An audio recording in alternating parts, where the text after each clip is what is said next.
So, I don't know how many of you watched the debate last night. I did. And I didn't have to watch the debate to know who it was that I thought was right. And I don't mean Democrat, I don't mean Republican. I'm talking about who's right in the scope of all these things, because we're in such a position right now as a country. The last thing we need to be thinking and focusing on is whether we are going to vote Democrat or Republican. We need to be looking at who we're going to vote for that's going to try to get us and our family back into a better place. We're never going to fix this country. Let's be real. We're so far in debt, there's no way we can get out of it, at least not in the next 10, 12 lifetimes. We're so far divided civilly when it comes to the matters of Democrat, Republican, etc. down that line. We're so far divided, that's never coming back together. Society has gone so AWOL that's never going to be corrected. So we need to really get down to the brass tacks here and look at the person who's going to take us to the top, back to where we can become the best versions of us, the best economy for our family, and the best living situations for ourselves and our family. And so as you listen to these debates and it boils down to what you think is going to be the best, it's not left or right or Republican or Democrat for me. But when you have an individual who has been in office for the amount of time that they have had been, and yet everything they're asking us to believe in them for, they have had the opportunity to do these same things for the last almost 3.5 years, yet none of them have gotten any better. Nonetheless, they've gotten exponentially worse. And the excuse is always COVID or Donald Trump or this or that. Nobody takes responsibility for the things that are coming at us that are beginning to rip our pocketbooks apart and tear houses apart and tear families apart, because the tension and the stress and the financial strain is one that is unimaginable for some people. I know us, for one, we're feeling it. And so when you look at these plans, the number one plan for Kamala is to first go after corporate price gouging, and then the housing, and then the taxes. That's the same song and dance that I've heard so many times for so many years, but that never goes anywhere, ever. Never have I heard one president in my existence that has ever done anything with that. Let's look at inflation for one small second. The fact that you have this ability to say that they're price gouging when the cost of everything, gas, shipping, processing, manufacturing, stocking the shelves, and paying the people who are working in the stores, and then the prices of each unit goes way up high. If you try to get these companies and these corporations to drop their price, you'll kill their profit margin. They'll go away. Big Lots just filed for bankruptcy a day ago. That's called cost push inflation. And so then you have these other institutions of inflation, to where monetary one, it's when you print so much money to where the supply becomes so high it devalues the unit of each dollar. The price of stuff goes up.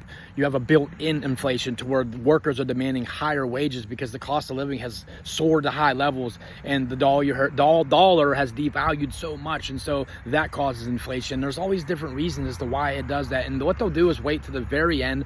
The feds will come in, raise the interest rates, try to stop the borrowing, cut spending, drop inflation back down. So no one has a plan for this stuff as it's happening. They wait till it gets so bad they try to hit this the way it has, and then obviously because it lines their pockets. But that's just one example. You know, the housing has jumped almost $700 in a month in the last 4 years. Gas went from $1.50 to $4 a gallon. There's all these different things that are skyrocketing. And the plans that are implemented on that side have nothing to do with them that's ever going to solve a problem. And so it's not Trump and Trump alone that I like him. It's the point of him and his plan. So the number one thing is to restore the family to the center of American life. Who would not want that in their right mind? Secondly, is going to be to secure our borders and secure our sovereign state as the United States of America, as being that number one in the free world ruler. And so we need to maintain our position. The third one ultimately is going to be to dismantle the administrative state, which we don't know what that could do for us essentially, but it sounds like something that perhaps is going to benefit us in the long run. I don't know that one as well as I do the others. And last one, to secure our God-given rights. Who would not want those values and those different agendas to be a part of the president who's going to be leading the nation of the free world? Who wouldn't want that? That's what I don't understand. And so if she spoke these same things and he spoke what she said, I'd be going with her.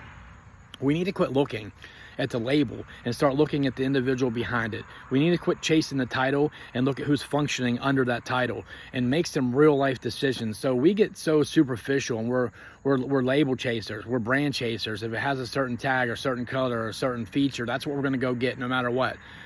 No matter if one is costing half of that, we're still going to spend all of our money on that one because of the name. That's what we're doing essentially here in this governmental thing. People are voting Democrat or Republican, no matter who's in office, no matter whether they agree with them or not. That's just their side. They're there, they're picking, they're voting. That's it. It's over. And if anyone would ever change sides in any given moment in time, oh my, they can't. I can't believe this traitor. I can't believe this guy has just completely turned on us, Benedict Arnold. And so the idea behind this and the inference suggests that people are sheep. You're sheep. No matter what it is, we believe it, we chase it, we go after it, and we listen to it.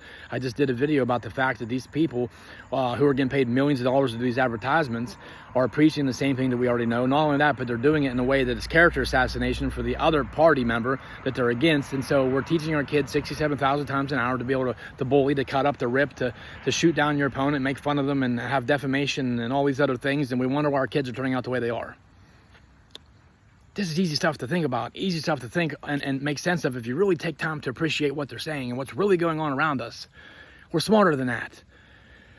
Anytime this stuff happened in the past, the people rose up. That's what we're supposed to do. The people rise up.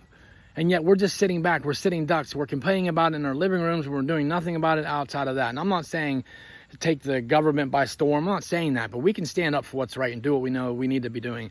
You know, it's like the abortion topic. It's not one I want to touch on too much, but that's not a political, governmental thing that should be decided upon. Whether you choose to have the abortion or not, we all have a moral compass. We all know what's right from wrong. We have to make those decisions every day. Everybody knows their moral compass tells you that abortion is wrong. Is there things about it that maybe you need to have one? Perhaps. I'm not a woman. But that's what I'm trying to say. The woman should have control of her own body. The government should not dictate how that goes. Whether you choose to have one or not, that is your priority. That is something you should have the right to choose. If that's something you choose to do, you're going to have to deal with that, because there's no way you can't tell me that there's an emotional, psychological strain that's going to beat up on you for a long time to come when it happens. Because I see what happens to women who have miscarriages. It destroys them for a amount of time. So if you have an abortion, the emotional, spiritual, mental effect that would have when you would be monumental. So we all have a choice to make. We all understand what's right from wrong. We need to take time to look at these two and evaluate what's going to be the best one for my family, for me personally, for my pocketbook, for my future, for my children's future. We need to begin to look at things generationally. We're so temporal minded that we're no heavenly good. We don't think about things in the long run. We think about things tomorrow. We think about things at lunch. We think about things at dinner. So what we need to be doing is looking at things not temporarily, but essentially for our own right eternally. Because we're not going to be here forever, but our children and children and children's children, they are. Unless the Lord comes back, please Jesus. But nonetheless, we need to really begin to look at this stuff from a common sense perspective, from a godly perspective. What would God have you do? So 75% of this nation of 333 million odd people claim to be Christians. That breaks down to about 240 million people. If 240 million people are true believers of the Lord Jesus Christ, why are you not standing up for what that Bible says you're to stand for and vote according to what your belief system should be? That's revolutionary in and of itself right there. That's a sermon all by itself. This is not difficult. This is not a hard decision to make. What you need to do is take your ego and set that aside and make this decision based upon the values of your family, the values of yourself, and what you believe this country should be. Do you want to keep living the life that we're living right now, the cost of living and the things of which are going to keep going up if we run down this same road, because the track record of what is being preached has been proven for almost 4 years? Let's get it together, people. My God, this is not hard to figure out. This is something that I've mused over for just a few days, and it's something that has come to mind, and it's just something that is unbelievably mind-blowing, that we are sheep. We are not leaders, we're followers. At one point in your life, stop, stand back, take a breath. Don't worry about what he or she is going to say. Vote according to what you believe is going to be the best decision for you and your family, and do it based off of your heart. Not your head, not your ego, not your neighbor, you.